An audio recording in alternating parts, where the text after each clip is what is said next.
So, going to go over the agenda real quick. We're going to talk about some CAD to GIS conversion processes that have been developed with UDOT and our consultant partners at HDR and Horrocks to help us in the digital delivery process. Then we're going to talk about a little bit of the difference between files and databases and structured versus unstructured data. And then we're going to have a real-world data translation demo, and then go over some lessons learned. So, to facilitate the digital delivery process, we've established this 12-step process and a set of tools to support each step. Oh, got rid of it. So we have this tool map that we've developed that that includes details on each step and a detailed documentation on each step. Yep. Anyway, I'll be going through steps 1 through 7 on this. Steps 8 through 12 are a little bit more GIS based, so we're going to avoid those for now. So, step 1, the whole process begins with the asset extraction tool.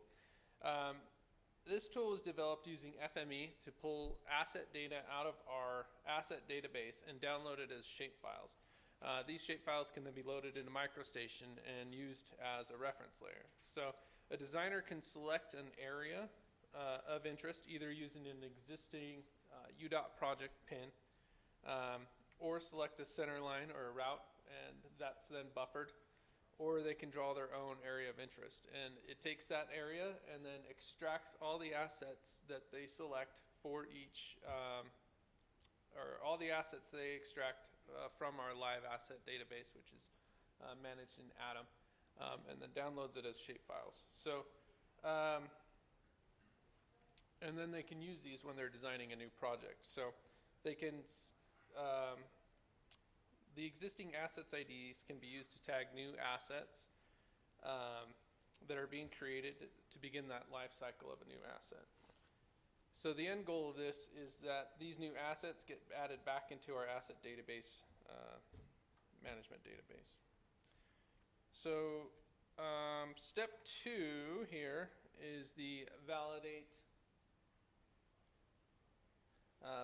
the design. This is a CAD validation tool. So it was also developed in FME. This validates the CAD standard. So it's not a CAD design validator, it just validates the standard. So it checks that all the design features are on a valid level and that they have a valid color and the line weight and line style. And then it also looks for polygon closures.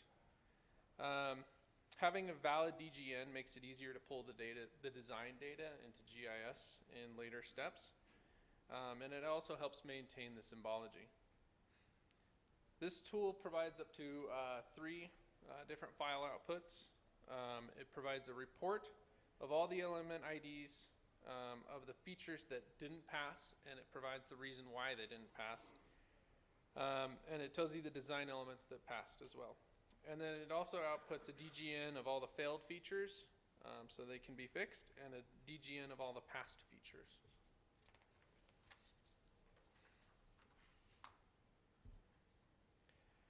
So step 3 here happens in MicroStation. This is to create item type reports. So this tool will create a spreadsheet that ties the item type data that is attached to each element in the DGN to the imported graphical element in GIS. This only needs to be done for files that contain item type data, which is attached in the 2G model. Without these spreadsheets, the item type data cannot be reliably transferred into the GIS.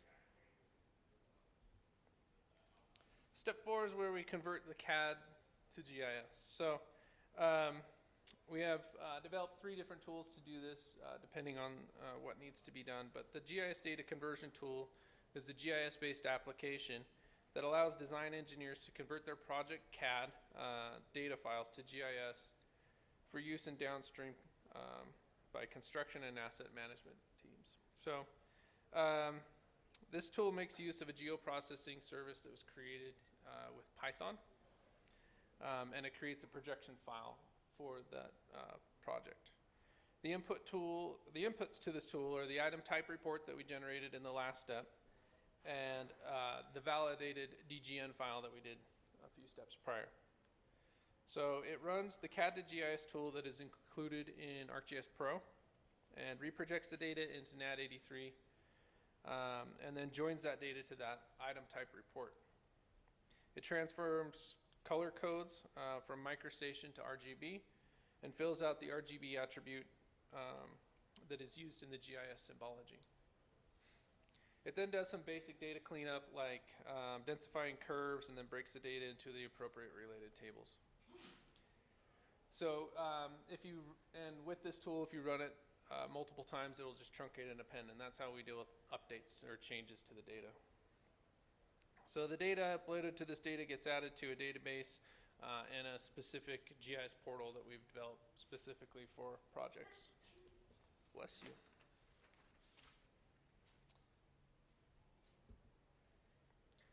Step 5 is the measurement and payment and acceptance and documentation detail table. So the U.MMP and A&D tool is an online GIS-based application that populates the digital delivery table for MMP and A&D. This table stores that information necessary to inspect projects such as design, quantities, or qualities, testing information, and acceptance documentation.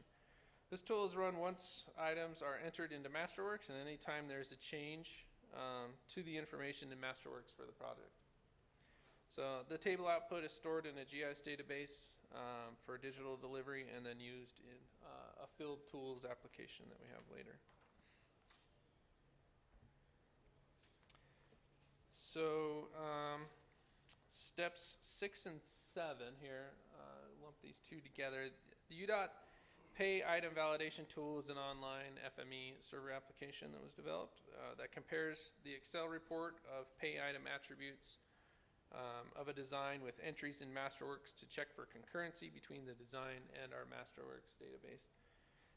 This tool is used before converting the design data to GIS in case there are pay items that need to be corrected.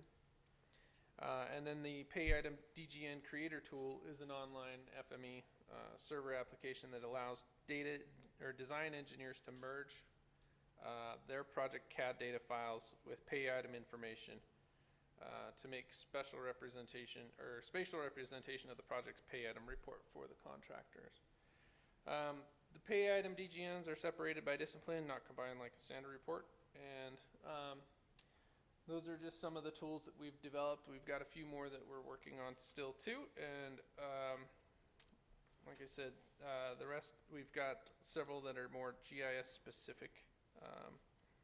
And we've got some way to go. But now I'm going to turn it over to Derek, actually.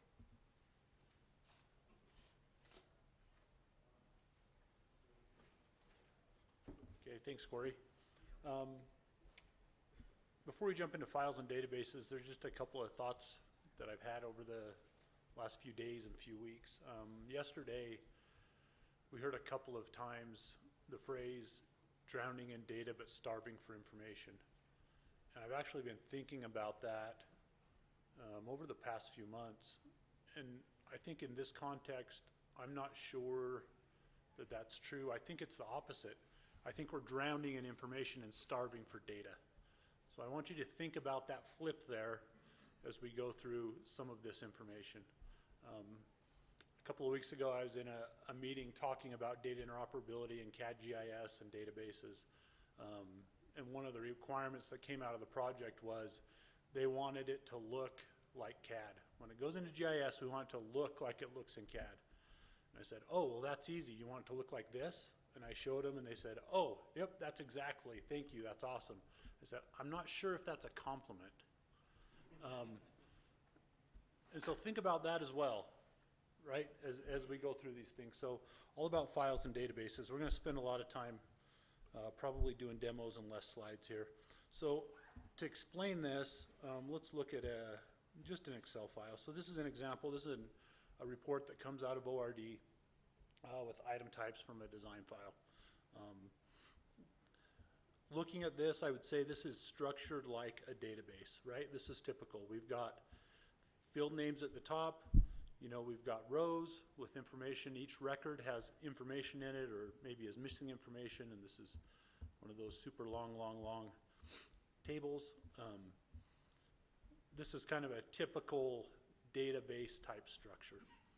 What we see a lot of the time is something like this. So we take that data and we create information.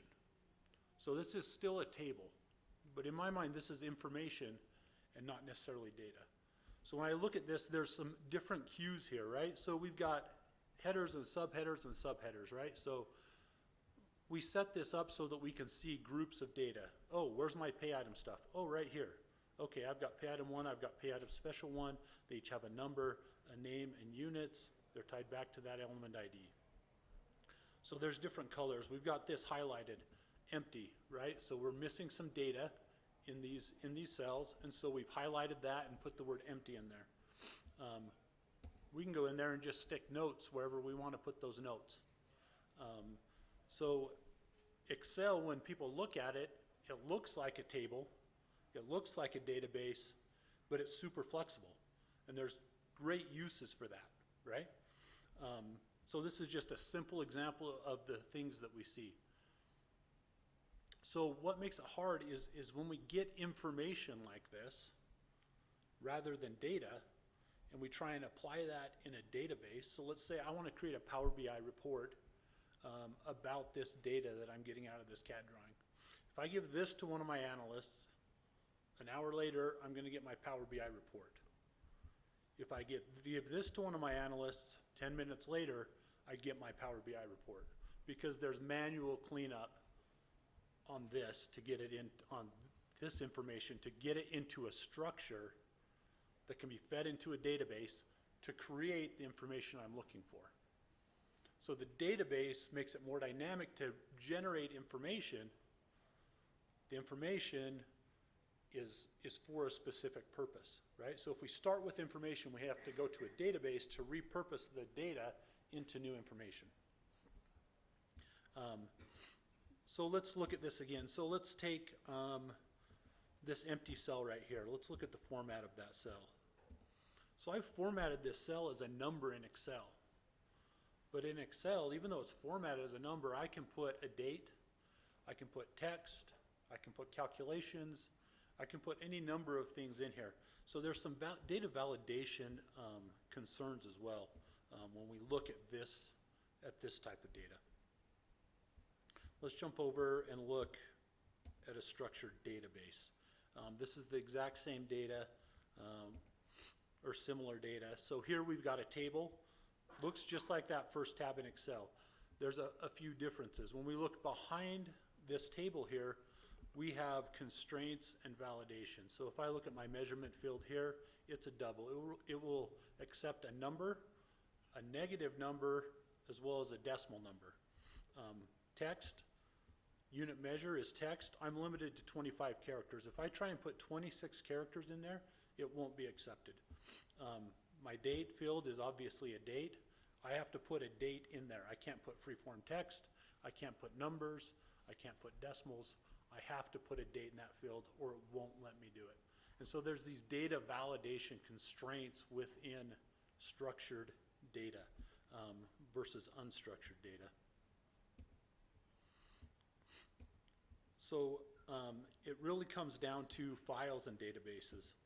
So when we look at that database structure there's some pros and there's some cons. And when we look at that Excel file with that information, there's some pros and there's some cons. And so I just wanted to go over those files. A lot of files are black box or they're proprietary, right? They're built by a specific, say, company to be utilized within their software. And because of that, it can make it difficult to transfer data from file type to file type. There are open file types, right? A CSV, open file type, you can open it in any text editor, you can see all of the information. So there are some open file types, but a lot are proprietary or black box.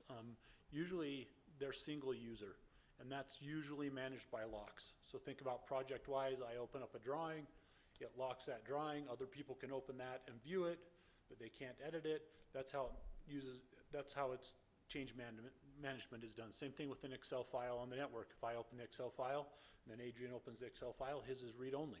And if he makes edits and he wants to save it, he has to do a save as. They're also dynamic in structure, and so that's why they're preferred by a lot of software companies based on what they're doing, because it's super dynamic, right? So, hey, we want to add a note out here in Excel. We can add that note and make it look exactly how we want it, right? We're not constrained by that structure. Databases have a very rigid structure that has to be defined and that has to be followed. Because of that structure, data integrity can be enforced. We don't allow text in number fields. We don't allow numbers in date fields. We can also say we will only allow these specific values within this specific field. Databases can also be multi-user. You know, we've got databases that we have. I mean, think of maybe your accounting systems within your own organization, right? Time cards. You've got, depending on your organization, you can have thousands of people accessing that at the same time. And in the back end, all that data is stored in a database, right? Also scalable and easily interoperable. Rather than emailing a file or downloading a file from, you know, an FTP site or however we're exchanging these files, KMLs, right? Get that all the time. Here's the KML, and then it changed over here, and this guy doesn't know that it changed. So this is very scalable, and it's also easily interoperable. So if I have a database and I have a defined rigid structure, and Corey has another database that has a defined rigid structure, it's easy to transfer data between those two databases. So structuring unstructured data. So that's what we thought about as we helped UDOT put together this process, is how do we structure this unstructured data that we're getting from CAD. So let's just take a look at this. This is, you know, this basically the same data set. We've got our plan set here, and then we have, after that's been converted over to GIS into a database down in the bottom corner. So, and this goes back to, I need it to look like it looks in CAD. So if we look at this plan set, I think most of us are familiar with this. We can glean a lot of information off of this plan set. So this is a utility plan set. We can look at the colors and the line styles, know what utility is. We can look at the tags. That gives us a size and a material. There's notes. There's all sorts of information that we can glean from this plan set. When we look at that figure on the bottom right, once that goes into GIS, and who in here is a GIS wizard, right? So we got a few of them. When we pull data into GIS, at least the first thing I do, I don't care about the color. So it randomly picked this bluish, greenish line to represent the geometry.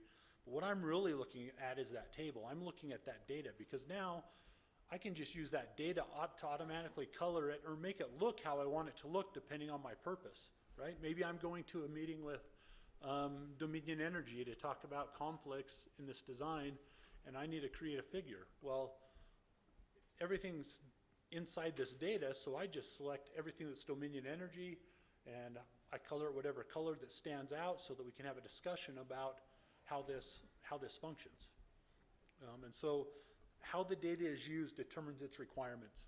And if we think of the history of engineering and construction, we go back to 1941, we had paper, right? And paper isn't this structured database that we have now. And so we developed a way in our drawings to convey all of the information that needs to be conveyed visually, right? And then we move through the process, and now we're at this point where we have these databases, and maybe we need to rethink about what it is we're looking for and how the data needs to be used. And that will dictate how we create the data and how we make that data interoperable between different pieces of software. I think sometimes we spend too much time thinking about and talking about software. Well, this software does this, that software does that, when really maybe the focus should be on the data. This is the data that we need to manage our operations. And if we focus on the data, then the software is going to line itself out eventually. So here is how we've applied this with UDOT. Let's jump in and just take a look back at the data.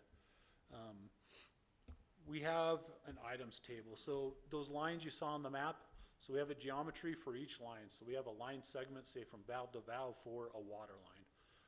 And that, that's represented on the map, and we have some data with each one of these. So picked a bad one because we have alignments up right here. Okay, so this is a line for an alignment. We have a little bit of information that we track about everything: region, project pin number, the CAD drawing it came from, some editing information, that type of thing. But for each one of these lines, if we go back to this table, this report of those attributes that come out of that, each one of these lines, which is, say, this record right here, has different information that is tied to it. Now, engineering projects are fairly dynamic, and the needs of designers are fairly dynamic. And Bob gets to deal with that all the time. I need a new item type. Hey, we have this weird thing going on, and I need this new thing in my drawing, this new way to document something, right? And so as those are created, this table can get longer or change depending on the needs. Now, if we look back at the GIS, that has a rigid database structure.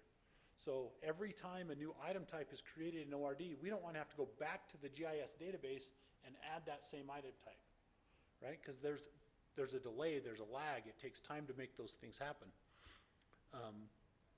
So what we've done is we have a single line, and then we have an items table, and here's all of the features in the items table. It's a one-to-many relationship that are related back to that line. So our database table doesn't mimic the Excel table. The fields in our database table aren't the same as the headers inside that Excel file. What we've done is we've pivoted that, and the headers go into the item field, and the value of that for that particular feature goes into the value field. So now we have this unstructured data that is dynamic and changing to meet the needs of the project, but it can be stored inside a structured database. And then in the end, we can take that, pivot it back out, create a dashboard, whatever, do all our database analytics stuff with that data. So in essence, we can structure the unstructured dynamic data. And so we haven't changed this database schema in years, and I know there's been lots of updates to item types and all sorts of other things, but it just rolls right into this database, and we're able to pivot the data in that way.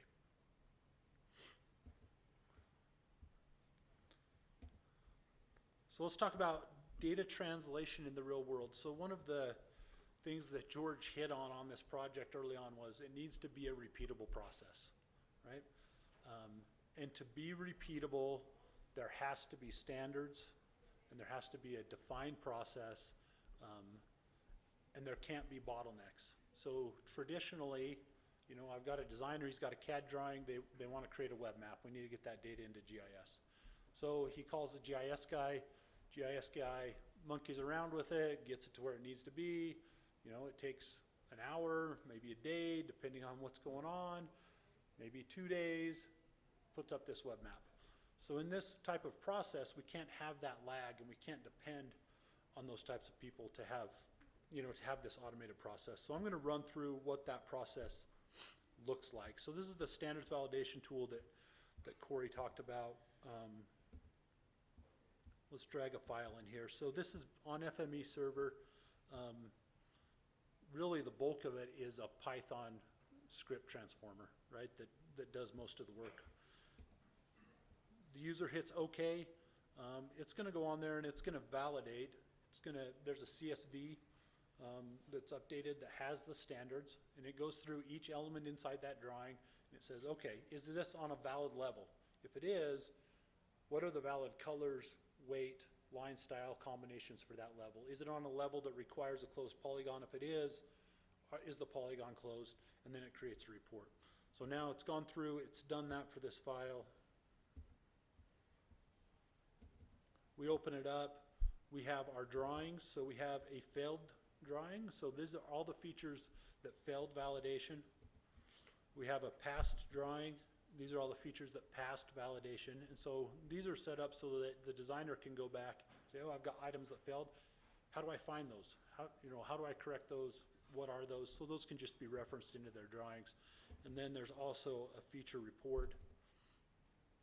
Let's open that up. So if we go to the bottom, we'll start at the bottom. 365 features passed validation. Then it looks like we had basically the same features failed validation on everything. So if it fails level validation, it will fail everything else, because if it's not on a valid level, we can't know what color, weight, line, style, if it needs to be closed. We can't know any of that other information. So you'll see here's the element ID, there's the level that it's on, so then the designer can go back, make any corrections, rerun it, right, and get to that validation. So an interesting thing about this validation, and it goes back to, I want it to look like it does in CAD. So this is validating CAD standards, so in GIS it can look like it does in CAD. I think the next iteration will be much more focused on the data. Are all the item types completely filled out? Do all the pay item, if there's a pay item number, is there a name associated with that pay item, right? All that other information to help validate the data. Here is what the conversion tool looks like. It's a web app builder application with a custom geoprocessing tool that runs on Python. So we upload that item type report and we upload that CAD file. One of the big issues we've run into is people will export the report and then they'll work on the CAD file and then they'll upload those. Well, that report is dependent on the items inside that file. So if a line is split and a new element ID is created, or if a line is deleted and redrawn, those element IDs will change and the report will not match the CAD drawing. So there's a workflow and some training that has to be done. We're getting just some metadata information, and then this is pretty important. So scale factor, AOBO, and Utah State Plain Zone. So this is to convert from a ground coordinate system to a grid coordinate system. And this will work for any Lambert conformal conic projection. I did put together a tool for some internal use the other day that will work on transverse Mercator, Lambert conformal conic, just about any projection, and go from ground to grid, grid to ground pretty seamlessly. So it's not too big of a deal, but that's super important to make sure everything's in the right space. So I wanted to hit on that as well as far as coordinate systems go. A lot of times I run into it, people talk about GIS and they're like, well, that's not accurate, right? The data's not accurate. So it's not that it doesn't have the capability to have the accuracy in a ground coordinate system, the same accuracy that you get in CAD, or when you get, it doesn't dumb down survey when you bring survey into GIS. So it's about the coordinate system and translating between coordinate systems. So we can seamlessly go from a ground coordinate system to a grid inside GIS and then go back out to a ground and not lose any spatial tolerance or any spatial resolution there. So just something to keep in mind. The database can handle those types of things. Anyway, so then this is set up so it could be run by a designer. So hopefully gone are the days where you pick up the phone and call the GIS guy and he has to drop everything and work on something for 2 days, right? That's the whole point. Let's automate this process. And then here's an example of what it looks like when it comes out. Here's an example project, smaller project here. Turn on whatever layers that we want to turn on, and you can see that information and that data that's been brought across. And it's not going to show my pop-ups, probably because I opened it too long ago. But the information's behind there. We can click on it. We can see the information from the different item types.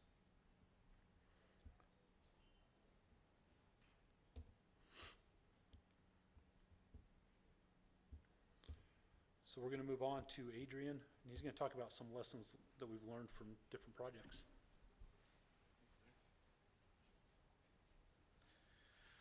All right, so we're going to try to apply some of these steps that Corey showed and some of the differences in files and structures that Derek showed to some of the projects that we actually had out on the ground.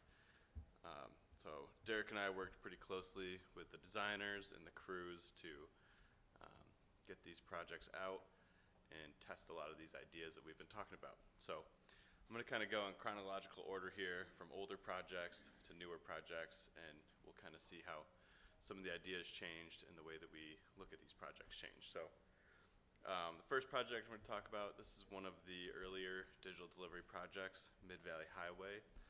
It's a greenfield highway project out in just west of Salt Lake City.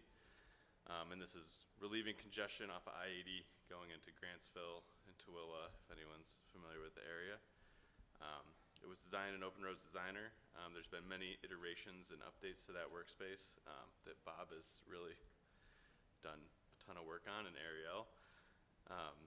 And we used ArcGIS Collector as a field tool. So this was pre-field maps days, which is the same tool, just the updated version. So something we learned here was a lot about accuracies and how things are going from design translation to on the ground. So the idea with this was to collect a lot of as-built information from the inspectors. So to do that, the crew received a Trimble, I believe it was an R1 or an R2 GNSS receiver. And off the first end, we tied that to the project base station. It was the wrong base station, had to get another base station with the right radio band to get that working. And then it turned out, you know, the surveyors aren't always there. They don't always leave the base station set up and on, so the inspectors who are working round the clock did not always have access to that base station. So we moved away from that, and we started using Utah's TURN VRS network. So that's our statewide VRS network run by the UGRC, formerly AGRC. And that gave us really great horizontal and accurate information on the ground. So we were able to get some near survey grade information to take as-built data. But there was also some issues with vertical datums and vertical accuracies. You're never going to get the vertical from a GNSS receiver as you would from a survey grade data collector. So the guys would go out there and then they would try to take the measurement of an inlet or an outlet and say, this thing's all messed up, something's really off. And that kind of led to the needs versus wants here, that the software, you know, it's commercial off-the-shelf software, is very limiting to what the user can see. So collector was showing height and altitude. The project wants it in height above ellipsoid. So they're seeing two different sets of data for the vertical accuracies. There's some ways around it that we tried to work on, but they weren't very user-friendly to the inspector. So we kind of just gave up on getting those vertical on-the-fly measurements in the field. Another issue we had out there, dealing to moving from the base station to the VRS network, was connectivity. Using the VRS network, you have to always be online to get that information. You know, depending on what type of iPad was used, if it was cell-enabled or not, there were some issues there where they would have to log into a hotspot and connect to that, or tether to a phone, which just led to a whole slew of issues where inspectors are very strapped for time and very busy. It was just one more step added to their process that just took a little more strain on them. And another hardware issue we had was the weather. It gets very hot in Utah in the summer. It's over 100 degrees out in the desert. They would pull this iPad out, walk 100 yards down to a fence with the iPad in the glaring sun, and then all of a sudden it's overheating, and they have to go back to their truck, cool it back down, and then try it again. So a lot of frustration there, and really changed how the way they did work. Another kind of data interoperability issue we had here was with the structures. The software we were using from Esri is a 2D software. To inspect a structure, you really need 3D information or a plan sheet that is giving that 3D information. So there are still sheets cut for that project for structures, but they really wanted to but then once they got a taste of having information on their mobile device, they really wanted that information in 3D on their mobile device. So another project in that similar time frame was Baker Canyon.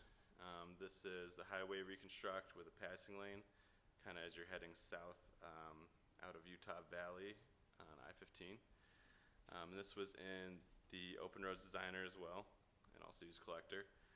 In this project, we had a lot of issues with design conversion. So things were getting converted in there. The QA process was not super robust because I think we just didn't really know that we were missing things. So someone would QA it, they would have a look, be like, yeah, that's good. And then they would get out in the field, and then we'd get calls from the inspectors saying, oh, we're missing a ton of data here. So we'd go back with the designer, we'd fix what needed to be fixed, we'd run these tools again that we talked about, and get them their information back out. Another issue we had here was connectivity, again. They didn't have like mobile hotspots available to them, so we had to get all of these maps offline. So that required making mobile map packages, or MMPKs, with GIS software, and they wanted high-res base maps. So we get tons of time being consumed here making high-res base maps, tile packs to put on mobile map packages, and create a map for each discipline out in the field. So that was just another whole slew of how we're using this data and why things went wrong. But also communication issues. At the time, the survey spec said they just needed a GNSS-enabled receiver. It didn't call out specifically that it needed to be Esri capable. So some Trimble data collectors were bought that were not compatible with Esri software. So we weren't able to get that super high accuracy receiver grade data in Collector. So it was kind of an all for naught thing here where we got them this information, got it out into the field, and then they couldn't use it the way we intended. So also in that era was 5600 West project. So this was a roadway widening with a new structure. You can see the structure here with the geofoam blocks in this photo. And this is in an urban area in Salt Lake, so no connectivity issues. But they did pilot Open Roads Navigator here. So I believe this was the first time they were using Open Roads Navigator in the field. And for the most part, they really enjoyed the software, but they were having a lot of issues uploading the design onto the hardware. I think there were different hardware requirements for Open Road Navigator. So some devices were capable, some devices weren't capable. So different equipment had to be purchased to get that on there.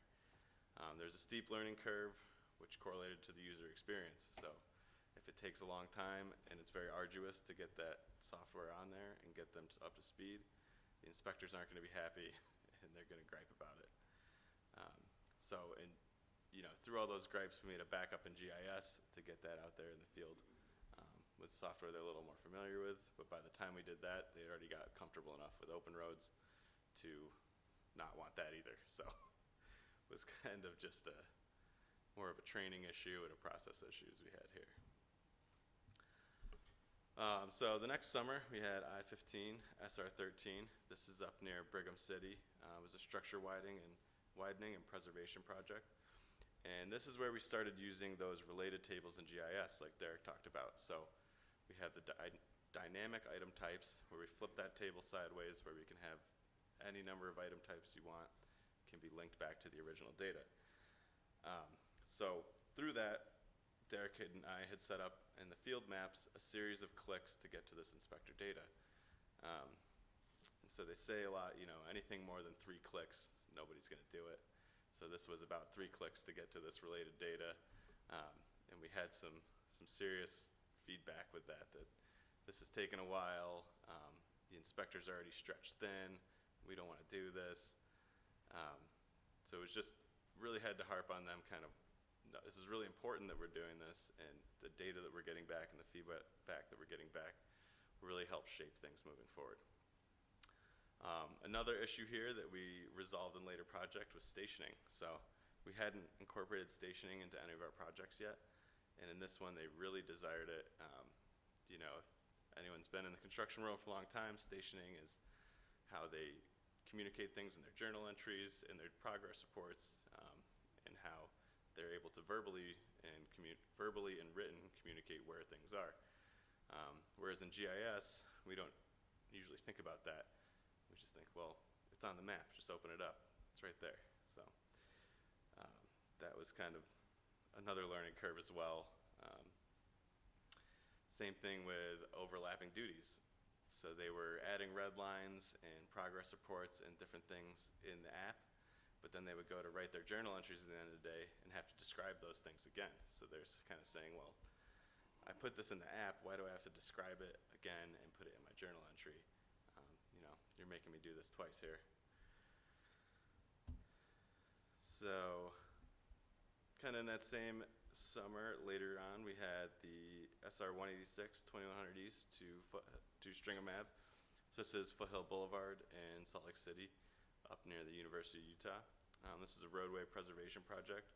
And for this project, we were really focusing on collecting asset information about signs and barriers. So this is when we started to think about, well, now we want to get asset management information in with these projects. So how do we collect that in the field?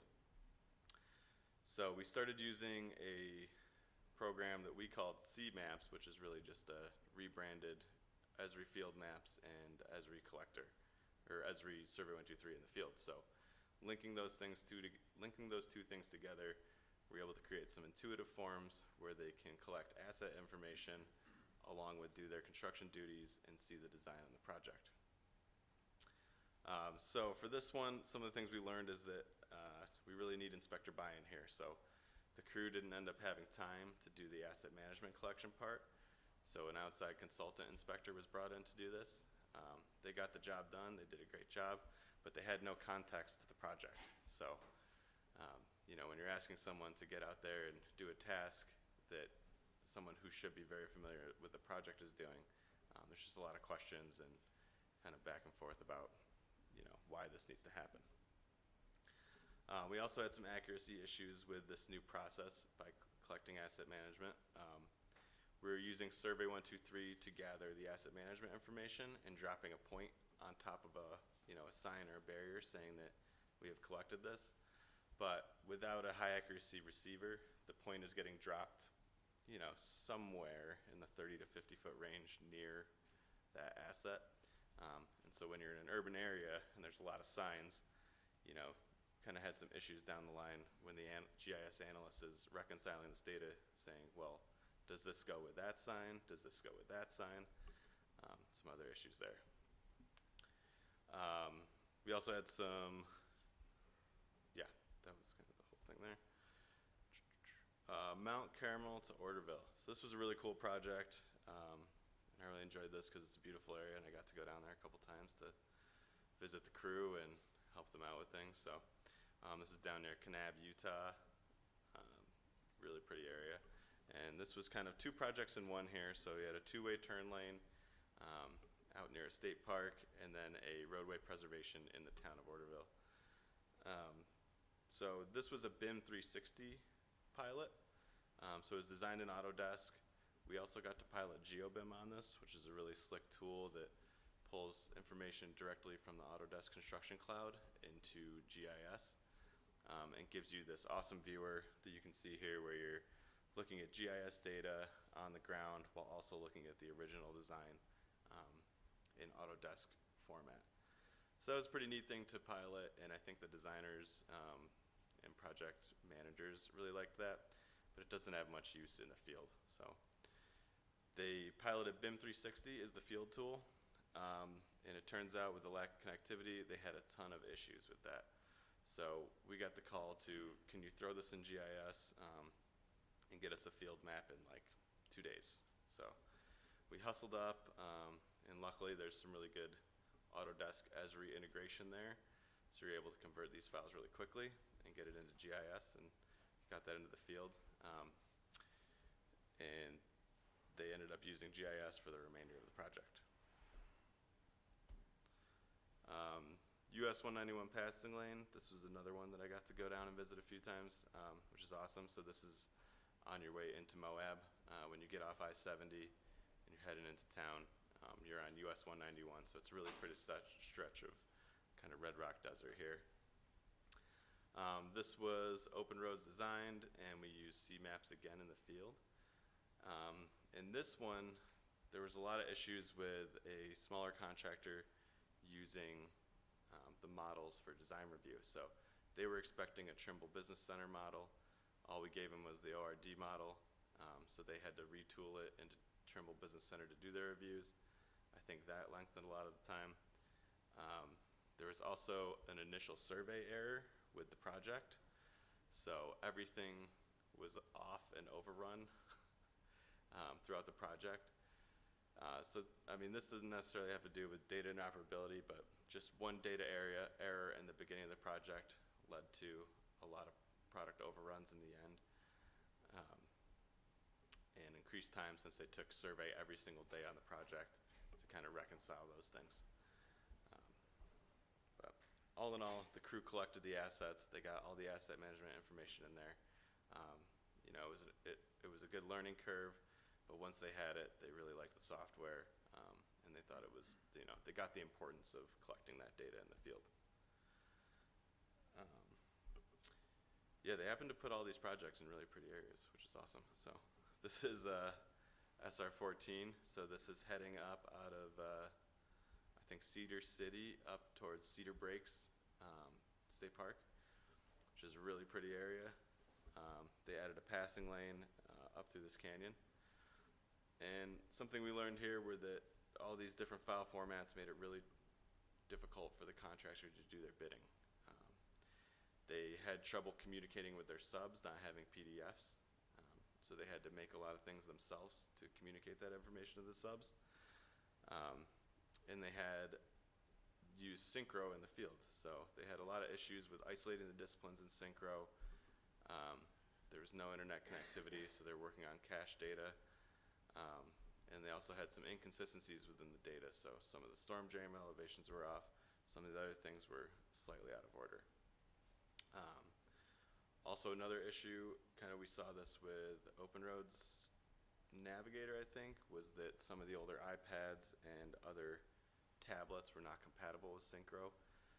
So I think there was a lot of back and forth with getting new equipment and getting that out in the field. And in the end of this, we used GIS to collect that data and asset management. So we did all this work in Synchro and all this tool up, and we still use GIS at the end of the day to get our information that we wanted moving forward. And this project here, SR209, this is in Salt Lake City, 90th South, so down in Sandy. And this project is ongoing right now. So I got some feedback from one of our guys who is helping implement Synchro on this, and he gave me some lesson learned here. And so he said some of the pros of using Synchro in the field is that he's been able to effectively communicate the design intent. The contractor also really likes the GPS function to locate themselves in the field. It's mainly utility locations right now. A lot of the structure work hasn't commenced yet, so we didn't get a lot of feedback on that yet.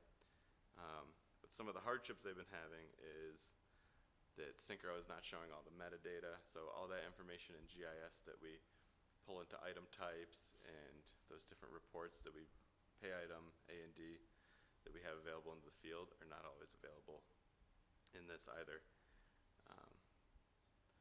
And they also had some issues with taking measurements, though. Some of the measurements are a little bit off, and it's just hard to get really accurate things out in the field. So some takeaways from that is that there needs to be buy-in to have success with these data interoperability projects. So, if there's one data error in one step of the project, we can see these ramifications all the way into the field. So I think there needs to be a lot of buy-in at each step and a lot of consistency. So that's something that they really harp on at UDOT is a consistent, repeatable process. And I think that's really important to make these projects successful. Another thing we learned here is that through piloting all these different softwares, no one technology stack can make everyone happy. Everybody wants a different product. Everybody wants to see different data. So depending who the user is, it can really skew whether they are happy or not happy with the project. Another thing we learned from this is extensive verification. So we can make all these processes and we can convert all these files, but without someone really QCing this to make sure nothing was missed along the way, we will see those ramifications in construction. And also setting expectations with the crew. You know, it is new stuff. Inspectors are really stretched thin. They have a lot of responsibilities in the field. They are running around constantly, so learning something new takes time, and we need to make sure we give them that time to do their job correctly and do their job thoroughly. That's all we had here. Yes? Great presentation. Just got a quick question, two questions. One is, I saw a lot of 2D information with the GIS. I realized, GIS can be useful for assets, and I don't know if you guys are using 3D GIS and scenes. My second question would be round tripping of data when you get as-built data into a GIS, report it back to the So for the second question, Derek and I are going to talk a little bit about that at 11 o'clock today. So shameless plug for another session there about how we get this data back into asset management. For the first part, I know Derek has done some pretty good work with ArcGIS scenes and getting that data, but at the current time, you can't take that 3D data out into the field in GIS. We can look at it in a web viewer and we can click on things and get attribute information, which is awesome for design. It's awesome that you don't need any proprietary software. Anyone can look at this 3D data, but it's limited to a web browser, and we can't create any workflows against it. So, until we get Esri fully on board with a 3D field application, which, I'm not sure of the timeline on that, then we're kind of limited to this 2D applications. Any other questions here for myself or Derek or Corey? Did anything work? Parts of everything worked.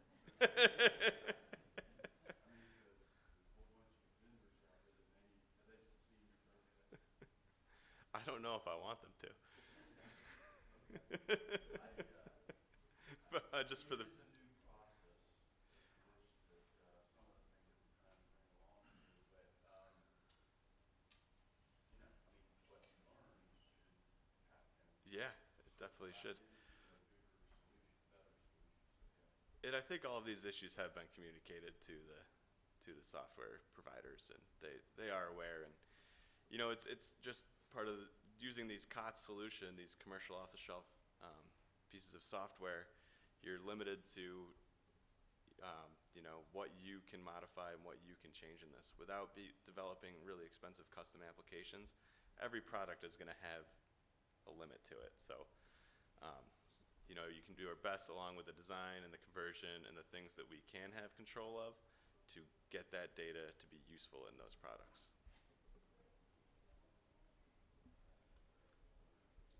What do you think it would have been different if it was like a design build where construction was more engaged in the design? Were any of those design builds or CMPC or? I don't think any of them were. Do you know, Derek? No, they were all standard delivery, but I think it would be different, right? Having worked on those projects. Yeah, it wouldn't be a handoff, right? Exactly. More of a Much more integrated. Yeah. I think if we could create a process for traditional projects that mimic that would be awesome. Yeah, I think a design build, it's some of those same principles of overriding the design and multiple conversions, and those are some considerations that Derek has taken in building some of these tools as well, that they are dynamic and they can be updated on the fly. So, but yeah, I think the engagement from a design build would be a huge plus. Have you guys implemented any scripting using you have a lot of already just moved into the Autodesk world. Are you using Dynamo or using Grasshopper? Have you done any scripting for round tripping the data? On the GIS side, we've only been using Python scripting. I don't know, Bob, can you speak to any of that? No? So we've been doing it kind of outside of a system for a framework. So yeah, there's some things in there. Esri and Autodesk have built some pretty good interoperability. So we haven't jumped into Dynamo or Grasshopper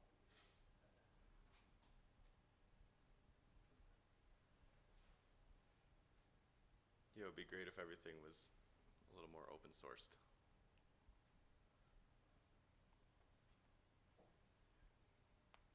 All right, well, we got 3 minutes. Anything else? All right, well, thank you all for your time, and see you next time.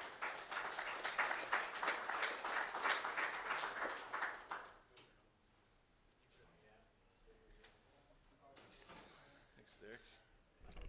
I realized, yeah, as I was going through, I was like, I said a lot of negative things about the project. I didn't say a lot.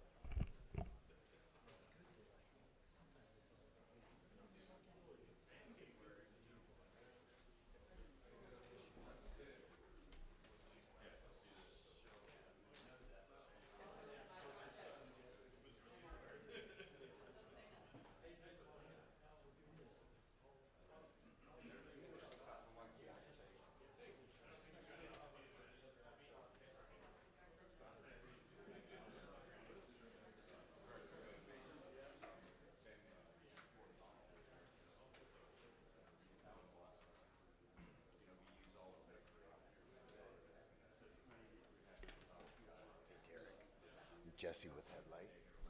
Good to meet you as well. I work with Shane down in Louisiana on a couple of projects that I've worked with. I've been in a bunch of these conferences this year. I feel like there's a lot of confusion that like we as an industry need to help users understand the power of data and how software and hardware helps unlock